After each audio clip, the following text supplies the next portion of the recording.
sa Northern Luzon, dito sa Las Piñas. As makikita ninyo, grabing hagupit ng bagyong Janelle ang ilulog dito. Kaya, as much as possible, Uy! Oh my gosh! Bakit? Nagkwento ko ba sa inyo yung yung chika kayo ni Lexi?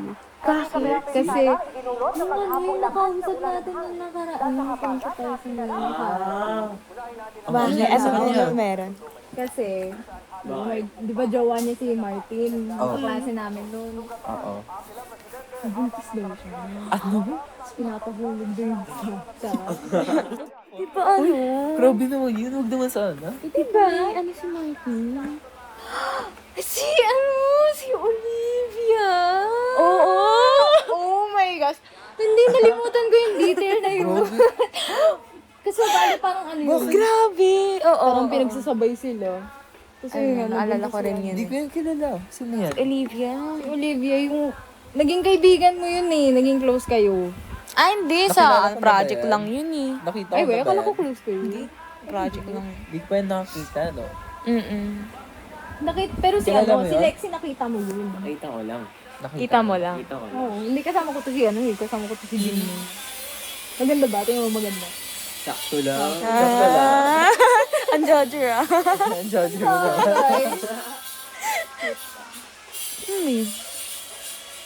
Hindi kasi kachat ko nga si sinisikan niya sa akin. Sino ka chat? Naman di.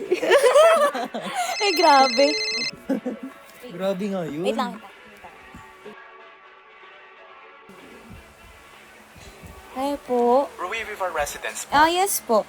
Rui Vivar po. Hi, this is Iris from NDRMC. Good afternoon po sa inyo.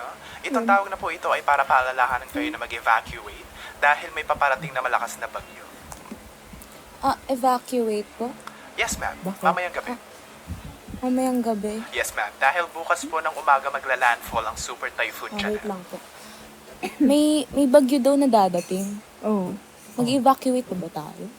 No? Huwag na. Ang trabaho. Be? Sa bagay, nakakataman lang. Ambon lang yan. Uy, baka daan lang yan.